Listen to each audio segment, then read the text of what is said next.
No início as pessoas acharam meio estranho aquela coisa de misturar Bíblia, misturar mensagem cristã com contos de fadas. Essa história de misturar Chapeuzinho Vermelho com Jesus não pegou muito bem quando a gente lançou o musical, não. Mas com o tempo, as pessoas foram achando bem interessante a ideia e várias igrejas abraçaram o projeto, e escolas também.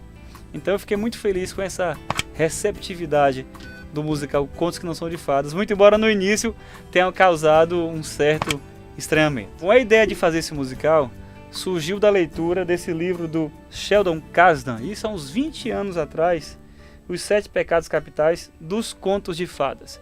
Eu me lembro que eu estava lendo esse livro, na época você fazer uma abordagem psicológica dos contos de fadas ainda era uma novidade. Hoje não é mais tanto, mas há 20 anos atrás era. E eu fiquei encantado com essa proposta do autor e comecei a pensar como seria abordar contos de fadas numa perspectiva cristã.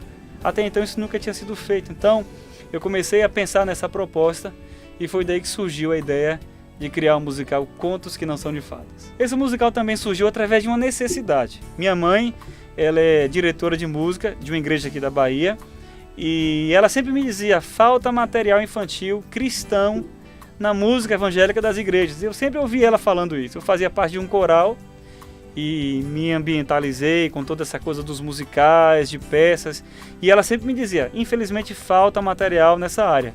Aí uma vez eu tive a ideia: e se eu fizesse algo dessa natureza?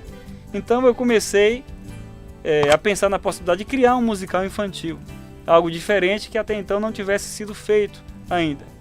Aí eu pensei em Chapeuzinho Vermelho numa versão cristã. Depois da Chapeuzinho Vermelho, eu chamei minha mãe para ela dar uma olhadinha. Ela gostou da proposta e falou: olha, faça outros também. Então eu continuei com Pinóquio, depois A Cigarra e a Formiga, depois Os Três Porquinhos, O Pequeno Polegar, A Festa no Céu, enfim, histórias infantis clássicas dos irmãos Grimm, inclusive, que eu ouvi muito na minha infância e que eu aos poucos fui fazendo uma adaptação para o contexto cristão. Então cada uma dessas histórias tinha um paralelo bíblico com um versículo bíblico, de modo que eu fui montando as histórias na perspectiva bíblica e a coisa foi ficando interessante. O que eu acho bem legal no musical Contos que Não São de Fadas é a capacidade que ele tem de emocionar os adultos. Bem, quando eu fiz o musical, eu fiz pensando no público infantil, mas para minha surpresa, os adultos gostam até mais que as crianças. É comum, durante a apresentação dele, eu perceber adultos chorando, pessoas se emocionando, às vezes muito mais do que as crianças. Eu imagino que é porque as pessoas pensam na sua infância, relembram dessas histórias que elas ouviram quando eram crianças, e tudo isso promove uma emoção bem saudável e bem legal.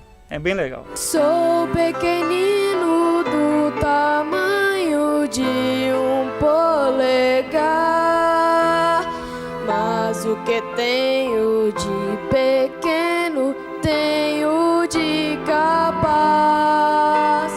A formiga trabalhava muito, mas a cigarra...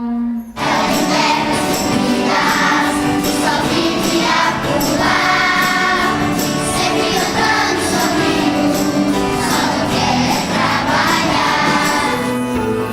Numa bela lagoa, foi onde nasceu, diferente dos demais, o patinho veio nascer. Bom, a música que eu mais gostei de fazer, ao mesmo tempo foi mais desafiadora, foi a música do Patinho Feio. Porque a história clássica do Patinho Feio traz um princípio não muito legal.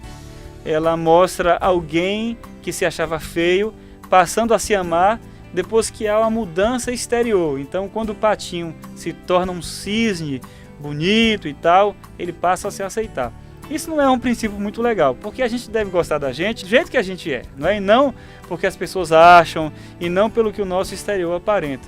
Então, na canção O Patinho Feio, do musical Contos que Não São de Fadas, a gente trabalhou isso. Ele passa a gostar dele, não porque ele se torna um cisne, mas ele passa a gostar de si porque a mensagem do Evangelho invade o seu coração e ele entende que ele é amado por Deus e que por isso ele também deve se amar. Eu fiquei muito feliz durante as gravações do musical, porque todas as pessoas que participaram desse musical são da minha terra.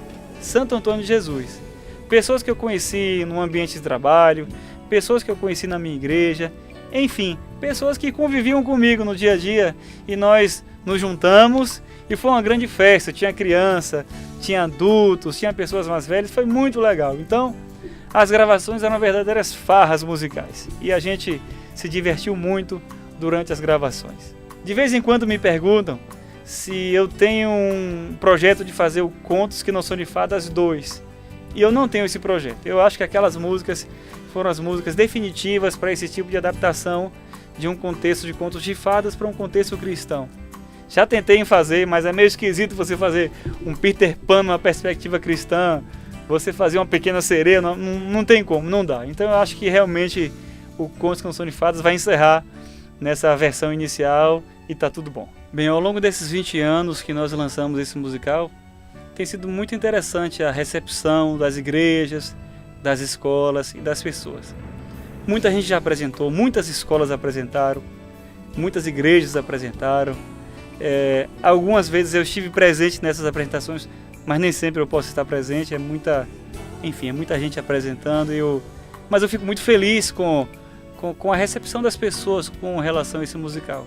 E fico mais feliz ainda de saber que pessoas têm sido tocadas com a mensagem dele, que adultos têm se sensibilizado com a mensagem tão infantil desse musical e que crianças também tenham se empolgado com a mensagem principal desse musical, que é Jesus Cristo nascendo nos corações de todos aqueles que o recebem. Então eu fico muito feliz e muito feliz mesmo com a recepção e o carinho que as pessoas demonstram para com o musical Contos que Não São de Fadas. Muito obrigado, o meu abraço.